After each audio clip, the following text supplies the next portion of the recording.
I'm Pete McMurray. I'm a professor of mechanical engineering at the University of Minnesota in the Particle Technology Laboratory.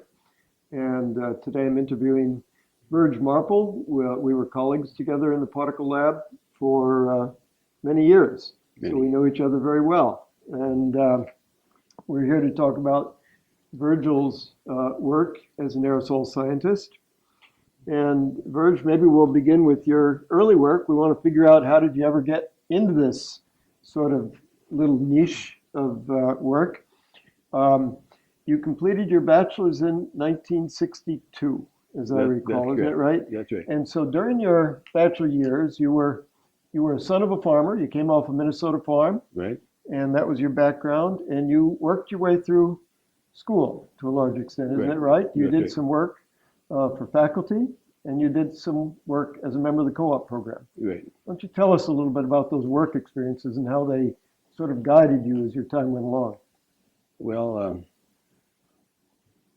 I guess it was Ben Liu who was teaching measurement lab, and he made an announcement he needed some help from some students.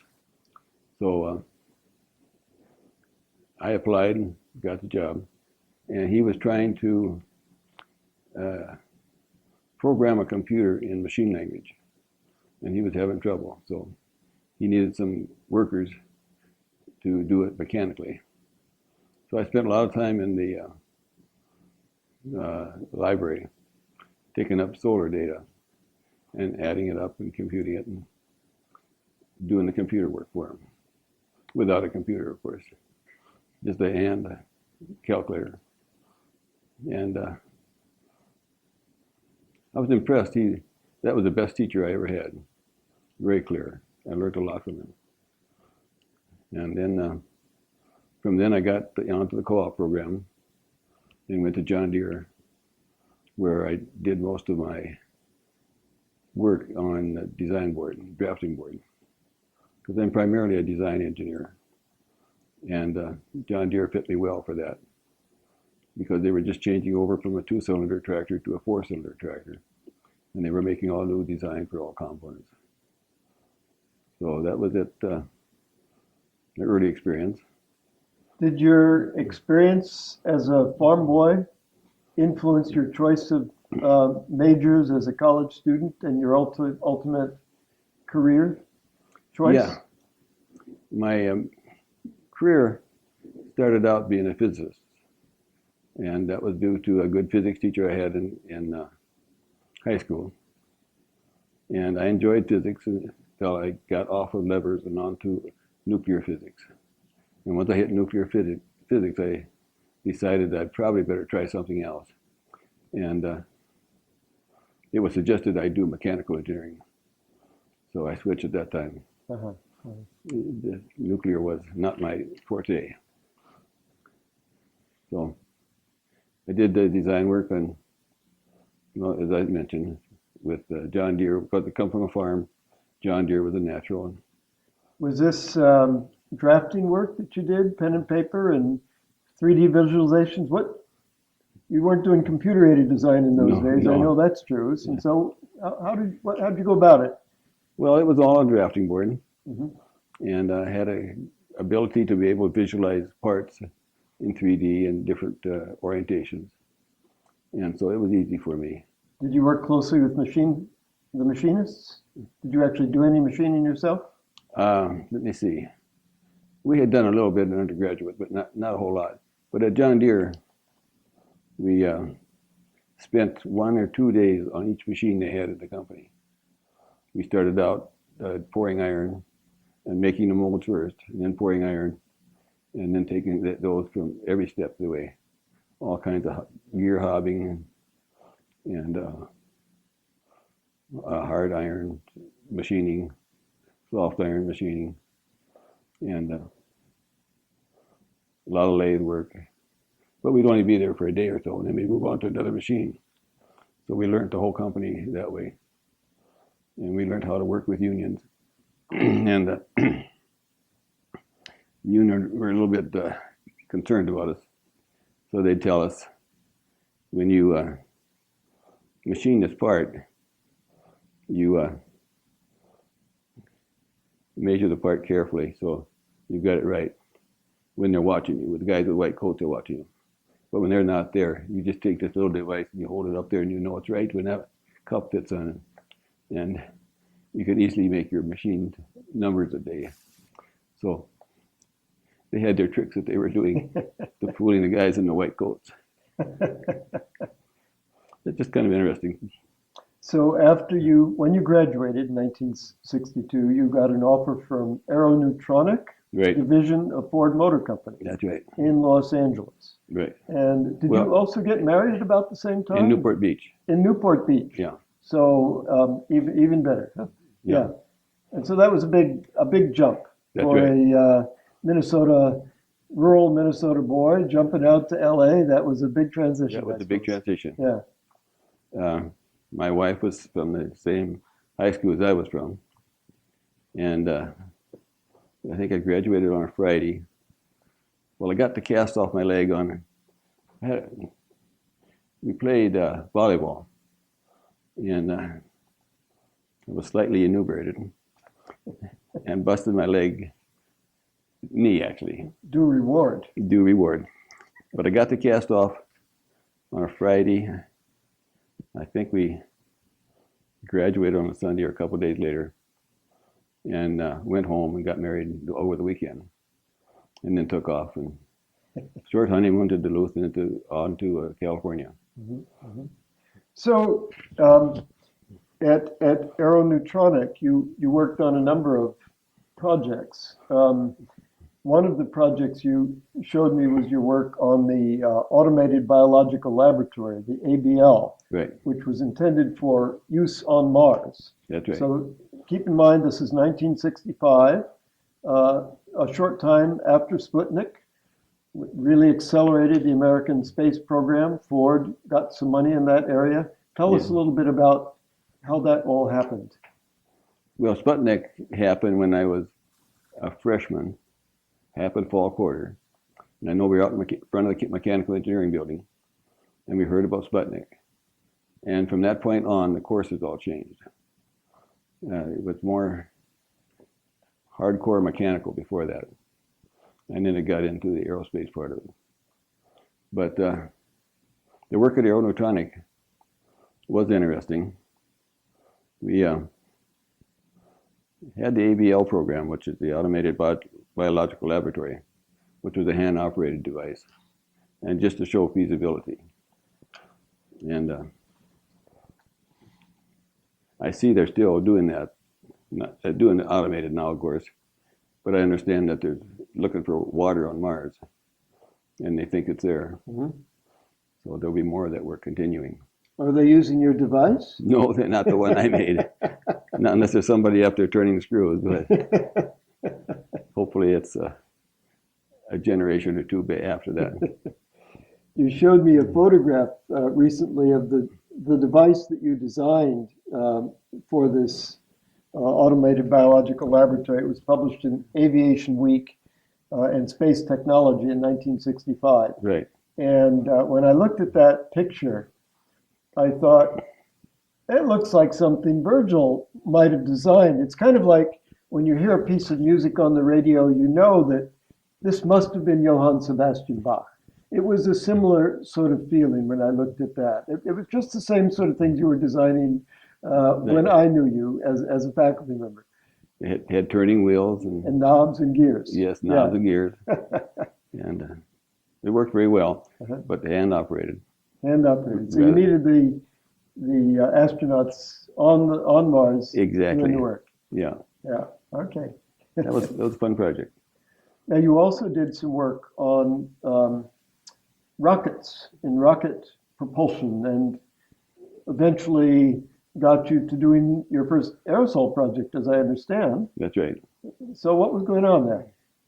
Well, they had a rocket that was for attitude control. So it had a gimbal on the nozzle. You could turn it one way or the other and direct the thrust where they wanted it.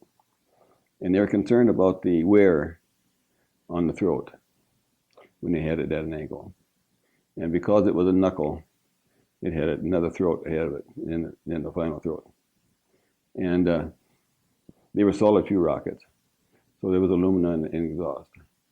And they were interested if the particles are going to erode the throat.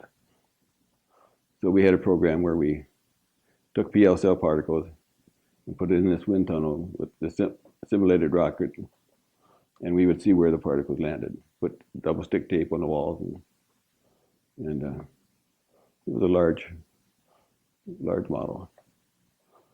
But that was kind of interesting.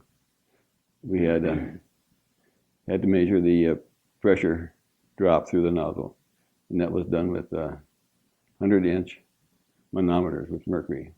And we only had, it was a blowdown operation, so we only had about, just a few minutes, I forget what it is, just a few minutes of operation. So you were using liquefied what? No, we used sulfur hexafluoride. Oh, really? Yeah. Wow. I didn't know what it was, but I guess it's supposed to simulate rocket exhaust. So that the manometer is not a fast-acting pressure device. So we had to preset that 100-inch manometer to about what it would be when the air was flowing. So we had vacuum pumps and to move the mercury, and then we'd set that, and then we had valves that were electrically operated. So we'd run the pump, run the test, and then we'd throw that switch, and there'd be a slight adjustment in the mercury. And then we'd take a picture, a high resolution camera at the back of the lab. And I ran out of pumps, so I was using air ejector as vacuum source. And I don't know what happened one day, but something went wrong. And I opened up the valves, and it sprayed mercury all over the lab. Something you don't want to do. But my boss was out there watching, and I went into his office afterwards, and he was reading an article on mercury poisoning. He wasn't unhappy about it, but he was concerned. So that was the beginning of that. And we also had a solid fuel rocket, same rocket, but we put a May impactor, Mach 1, at the exhaust so I could measure the size distribution. And it was too close to the exhaust.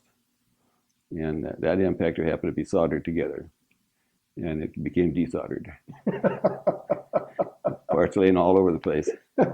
Unfortunately, the data wasn't very good. But that was your first exposure to impactors. That was the first exposure to The impactors. man who eventually became the world's authority on impactor design figured out how not to do it. Yeah, how not to do it, not get too close to the heat source of that. So after a few years with Aeroneutronic in Newport Beach, you moved back to the Twin Cities, got a job from Fluidyne, and in 1965 started working with them. Probably because of your exposure and work with rocket engines, they were doing related work. Is that right? They were doing wind tunnel work. Wind tunnel work. Yeah, big blowdown wind tunnels. And we were working on that. And at the same time, you began taking graduate work towards completion of your PhD. And why was it that you decided to come back to graduate? I mean, you got your master's actually while you were in Los Angeles area. You worked at USC, as I recall. Right. The reason for the different companies at John Deere, I was there for my undergraduate work. And if I would have stayed there, they wanted me to stay. They didn't care too much about advanced degrees. But if I would have stayed there, I would have been drafted. So if I went to Aeroneutronic, I could get a deferment, especially if I went to school. So I went to school at night, had all professors from industry, very good education. So that took 3 years to do that. And then I went back to Fluidyne. And again, you began taking courses. Were they night courses at the University of Minnesota at that time, or were they No. they were day courses? Yeah. Fluidyne was very good about it. pick us up and take it to class and pick us up afterwards. Uh-huh. So it was very efficient. And is it correct that you were initially working with Professor Ernst Eckert? That's right. So our very famous scholar on heat and mass transfer. Right. Uh-huh. That was the start of it. Okay. And then eventually somehow you got acquainted with Professors Liu and Whitney? Well, I How did that happen? had worked for Lou before Yeah, as an undergraduate. right. And I'm not quite sure how it went, but they found out I was in graduate school, and they invited me to, I guess, join the particle lab. So I interviewed with Whitby and Dr. Liu and decided to do my graduate work in the particle lab. And I think Dr. Liu said he could get me a fellowship for 3 years if I would join the particle lab. And I had to do my PhD in 3 years. And I made it with a month or two to spare. But it was busy. It's a busy time. Yeah. So during your graduate study, you took a lot of courses. Of course, you took our famous sequence in heat transfer. I assume we already had our graduate courses at that time with Right. Professor Eckert teaching those courses. Was Professor Sparrow would have been a member of the faculty at that Right. time. Mm-hmm. And Goldstein also, I believe. Right. Yeah. So did you take courses from all of them? I don't think I did Goldstein, but Professor Sparrow, I had him, and I did a prelim written problem with Dr. Sparrow. Mm-hmm. I don't know who else I did prelims, but with I remember his, because you see, we had the only lab in the department that was air conditioned, and he liked air conditioning. So I had an office in that building, I had a desk in that building, and he came in and sat down at the desk right next to me. So we got to know each other pretty well at that time. He was a great friend to have. Mm-hmm. Anyway, I did a prelim problem with him, and other courses I took with in math, I guess, or computer science, where Monroe was at. And since we talked the first time, I looked at the notes, and I never get through it today. He really hammered us with his finite difference analysis and whatever other kind he had. It was a hard course. So that course was focused on computational fluid dynamics. That's right. And Or computational whatever. computation, whatever. Was he interested in generally solving differential equations, or was he interested in solving the Navier-Stokes equations? Or general equations. In general. So Yeah. he was not focused in particular No, on fluid flow. no, he wasn't. Okay, so how did you make the transition then to solving fluid flow problems in particular? Well, Dr. Liu thought I should work on impactors, getting the flow in impactors. Up to that time, they thought that the collection efficiency was due to the cyclonic effect of the flow hitting a surface and then going sideways, and like a cyclone then separate out the particles. But I did I'm trying to think now. I did the solution of the Navier-Stokes equations by following the recipe that was laid down by Goldsman, who was from the Imperial College, Imperial College in London. I believe that was with spotting. Mm-hmm. Did you get that? Yes, you sent me a title of the book. You said it was Heat Transfer in Recirculating Flows. And That's correct. Spalding was one of the co-authors of that Right. book.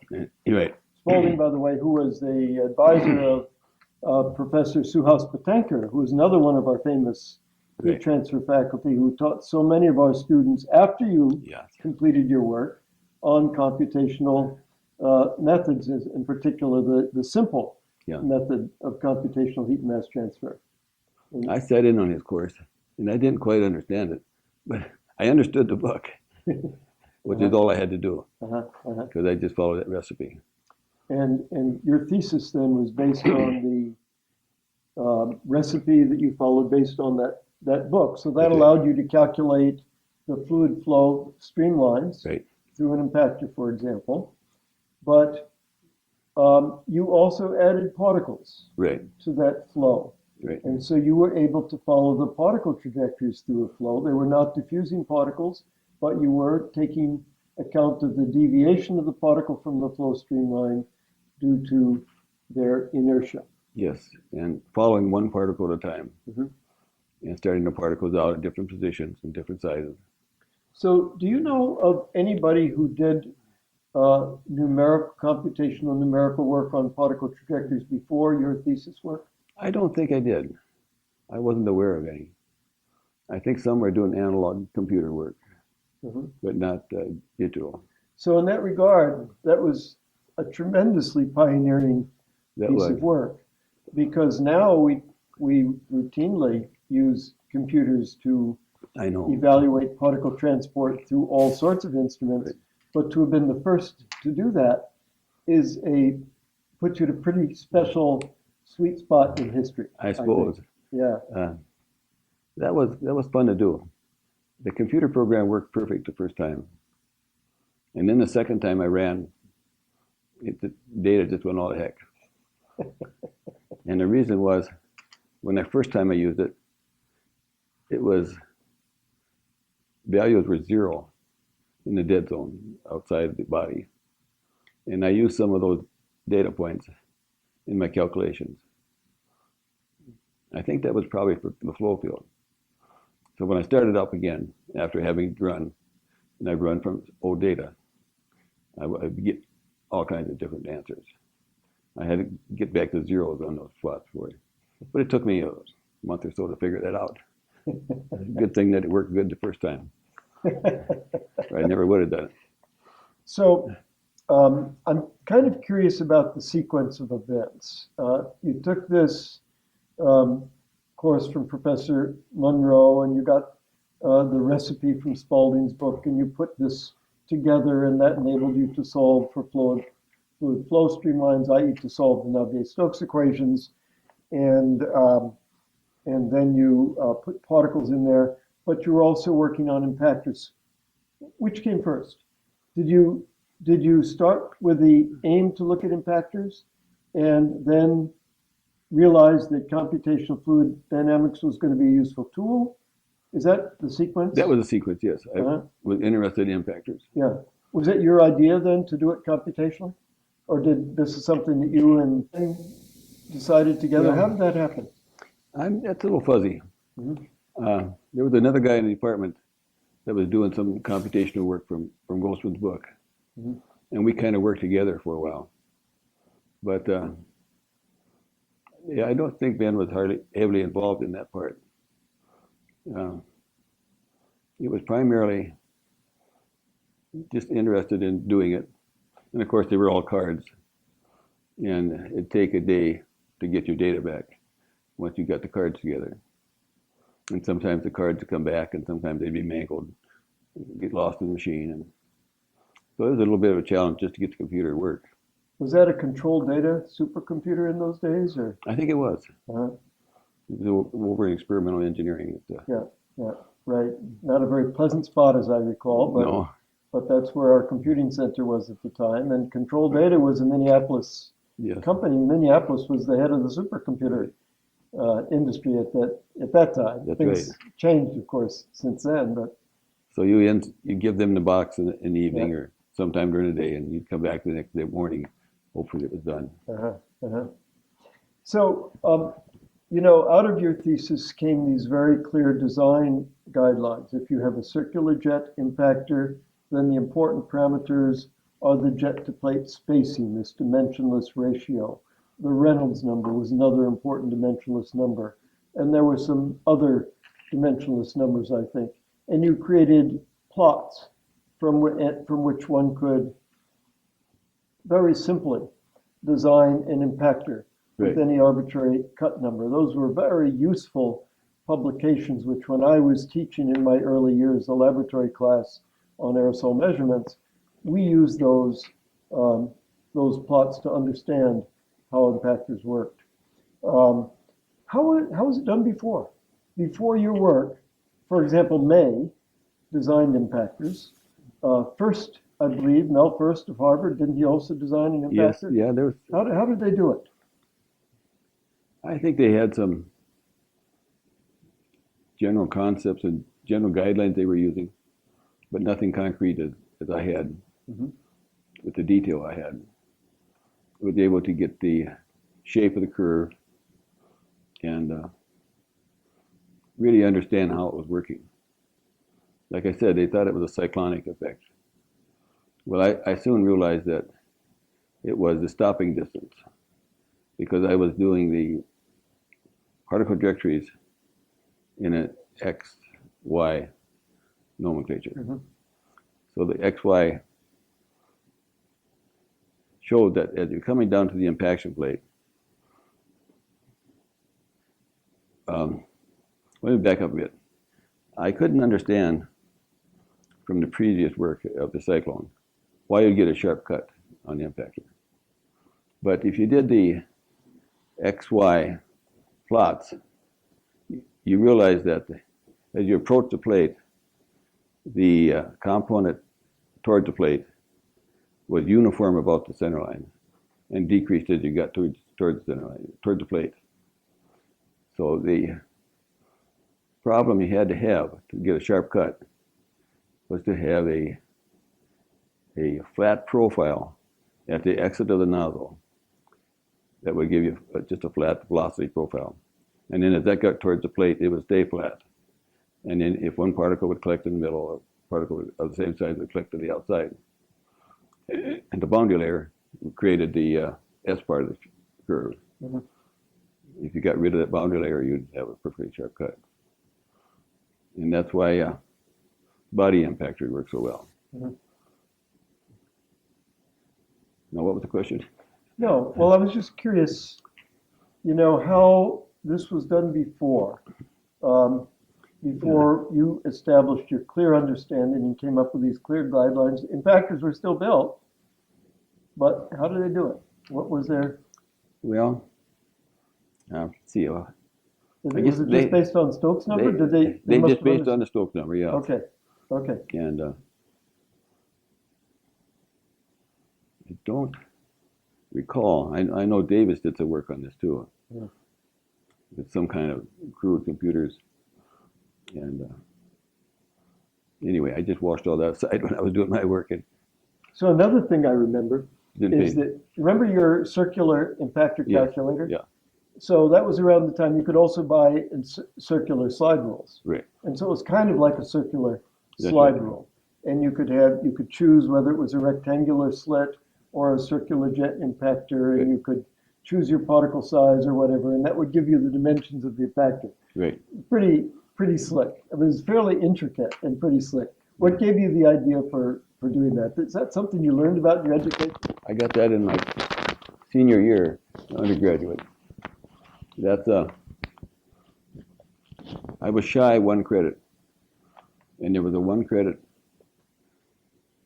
slide rule course that you're supposed to take when you're a freshman. Oh, no kidding. But I was a senior, Uh-huh. so I took it with Dr. Barish, I think, or Oh, Professor Barish. They're still there when I arrived. Yeah, you remember him? Yeah. Rather crude guy. Mm-hmm. He used to handle the registration. But anyway, he taught us how to make. He was going to teach us slide rule, but he taught us how to make a slide rule and what procedure was. And so I just followed that procedure and put it into a circular form for the. Let's see, I guess it was for the Stokes number equation and for the Reynolds number equation. It was fun to do. Well, it was. I think I still have one in my files. Well, if you don't, I'm quite sure. If you don't, let me know. I'll send you a dozen or so. Well, your thesis, completed in 1970, was clearly the seminal study on impactor design. It stands today, 45 years later, and it was really a beautiful and comprehensive piece of work with a very clear vision. And I believe that your thesis was widely distributed. In fact, I don't think you published a paper on your thesis work for 3 years. Right. I looked at your publication record, and that's what I concluded. That's right. Now, that wouldn't happen today. right? I guess not. No. But in the day, back in your day, a thesis like yours was regarded as a piece of work, and it was distributed to people who might be interested. And I believe your thesis was widely distributed, Yes, it was. and including to Professor Nikolai Fuchs. Yes. And I saw a letter that Fuchs wrote to Professor Ken Whitby, and in that letter he said, "Of the works at your laboratory, I have been most impressed by that of Marple. Please tell him of my high opinion of his classical work." That was pretty nice of him. If I had a letter like that, I would have it on the wall, enlarged in some print. That's quite a beautiful It is. testimony to, and I think appropriate testimony to a great piece of work. Thank you. Well, subsequently to completing your graduate study, you stayed on in the particle lab as an assistant professor initially, and then rose through the ranks as time progressed. And much of your work was really based on engineering design, applying your engineering design, which you were basically a designer, and your work going all the way back to John Deere, your skills as a designer to practical problems using these fundamental techniques that you had developed in your thesis work. And you developed many types of impactors. You developed impactors. The ones that I used most was the Moody that had a size cut down to 50 nanometers, and you achieved that by using either micro drilling or etching techniques to produce very tiny holes as small as what, 50 to 100? 50 nanometers. 50 nanometers. Yeah. And had many of them in I'm a sorry, parallel, 50 microns. 50 microns. Yeah. And you had them in a parallel matrix, so you could get a high flow, but the small size gave you a small jet size, which allowed you to get a small particles with a Stokes number of order 0.6 or 0.7, something like that. So that's how you got down to collection in the nanometer size range. Yeah, and it now goes down to 10. Oh, it does. 10 nanometers. And are they smaller jets? No lower pressure. Lower pressure. Yeah. Okay. Same okay. size jet. So that was a remarkable technology. I remember you and I worked together on some measurements at the Grand Canyon. They were really early measurements of those small particles. We were at that time using 3 of your Moody's in parallel, 2 samples per day. Each Moody had 9 substrates plus a blank. Mm-hmm. So that was 10 samples times 3, because we had 3 Moody's, one for X-ray fluorescence, one for ion chromatography, and one for elemental and organic carbon analysis. So that was 30 samples a day. No, 30 samples every 12 hours, and we sampled twice a day. So 60 samples per day. And the average cost of analysis was something like $30. So that was $2,000 a day for analysis. And it was intensive, labor intensive, and expensive work, but we got historically interesting data. You got good data from that? We got very good data. We figured out it enabled us to calculate the contributions of different chemical species to light scattering at the Grand Canyon.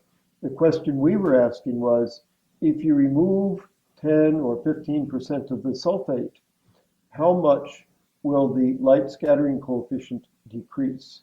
And that, of course, depends on the size distribution of the sulfur. So we were able to figure that out from those measurements. That was work done in 1989. I think those were the prototype Moody's at that time, and you helped us obtain those instruments for that study. I think you had covers that made. We did. Yeah, I think you froze them, didn't you? We stored them at low temperature, and then kept them cold as we distributed them to the analytical laboratories. And you also did some pioneering work on the humidity control. Yeah, that was particle bounce. That was a few years later. Yeah. Well, that was your Yeah, we found that above 60% humidity, bounce was greatly reduced. Yeah. But at low humidities, there was a lot of bounce. So we worked with a humidity controlled inlet so as to reduce the bounce. Yeah, so that was That was kind of an interesting experiment Yes. as well. And now you also developed a number of other types of impactors. Tell us about some of the impactors that you designed and some of the challenges that you encountered. Well, the design always started out with design criteria that was laid out by the customer. Probably the most famous one was the pharmaceutical next generation impactor, which is puts all the particles on a flat plane. So the nozzles go through its sawtooth, and you just open it up and you can pick up all the impaction plates in one tray and take them for analysis. That has been a very popular. And that's still in use. That's still in use. Uh-huh. Yeah. And other ones, well, a personal impactor that was light and small, 2 liters per minute, I believe. And it laid them down in a star pattern on the substrates. The substrates were a little hard to make. What would the other ones be? Well, we had the impactor that was an inlet for the Navy. You haven't seen that one, I don't think. No. It's about that big in diameter. And it's a disc, so it doesn't matter what way the wind's coming from. It was for anthrax sampling. And it had an impaction plate inside. And it 2 pieces, and it had to be small because they didn't have a lot of room on a ship to store these things. So they didn't want a big inlet. So it's just a thin inlet. It's hinged. You put it together, and it forms a rectangular impactor. So each side has half the nozzle, or half the nozzle. So it comes together. There's an impaction plate, and what goes through would be the anthrax, small particles. And there was some impactors never saw the light of day, but they were kind of fun to make. Now, as I recall, you also did some industrial design work to deal with emissions controls Right. challenges. You worked on the control of fugitive powdered milk Right. from a De Laval dairy dried milk powder production facility. Right.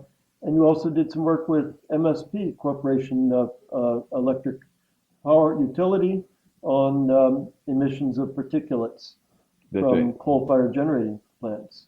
Tell us a little bit about that work. Well, the milk work with De Laval, they had a spray drying of milk, and the cars in the parking lot were getting covered with milk, and so they had wet scrubbers, but the milk was of poor quality then.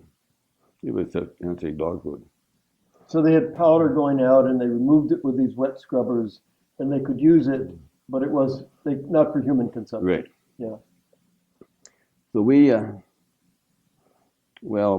the thing is, all you have is a hammer. Everything looks like a nail. That's all I have is an impactor. That's what I applied to it.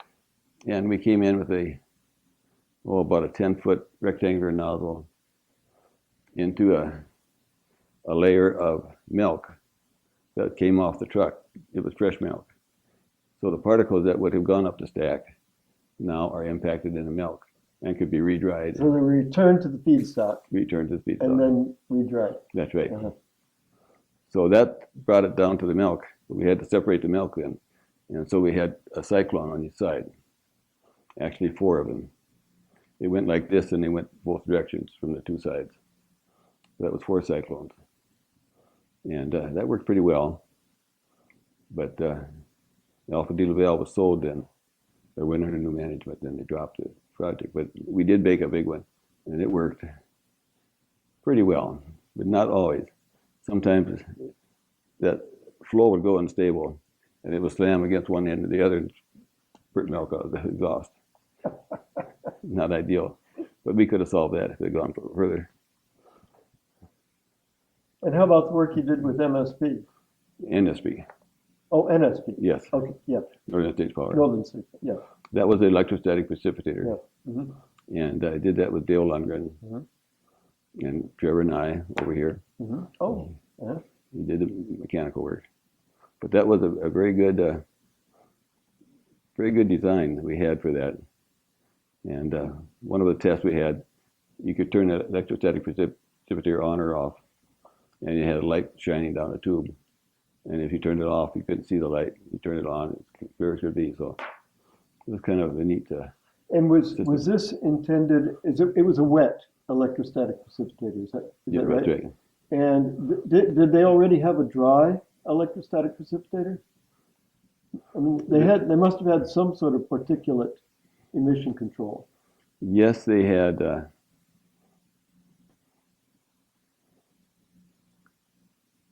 They had. I guess it was a dry one. I think they had dry precipitators. But was this easier to handle the fly ash? Yes. With the liquid process? Yeah, easier operation. So at some point in the 90s, you and Ben Liu started a company, Right. MSP. And tell us how that happened and a little bit about your work with MSP. Well, it started as a company to build the Moody that I brought to the table and to build the flow visualization device that Ben had. Oh, yes. That was The fogger. The fogger. Yeah. Which was a pure fog instead of smoke, which is very nice and still being sold today. Used in clean rooms for looking at flow paths in semiconductor clean without rooms. contaminating anything. Yeah. Yes. So those two products started MSV. And then it's gone on from there to a variety of other projects. Good. So what would you say is your most significant and lasting contribution to engineering, aerosol science or aerosol technology? Well, I guess I would look at, strangely enough, probably one of the things that'll last the longest is the logo for AAR, which is a stylized version of my thesis flow in an streamlines coming in and diverging and multiple streamlines. Right. Yeah. And they chose that when I was in Germany doing a sabbatical, so I had nothing to do with that. But I was surprised when I came back and that was their logo. Well, I hope you were suitably reimbursed. Oh yes, I was really. You can imagine how much. But that's probably the longest lasting. But the Moody, the NGI, and just the work on impactors. It's a solution to Navier-Stokes equation, which is not going to change, and to the equations of F equals ma, which is not going to change. So they may refine the efficiency curves a little bit, but basically they're going to be the same as what I had initially.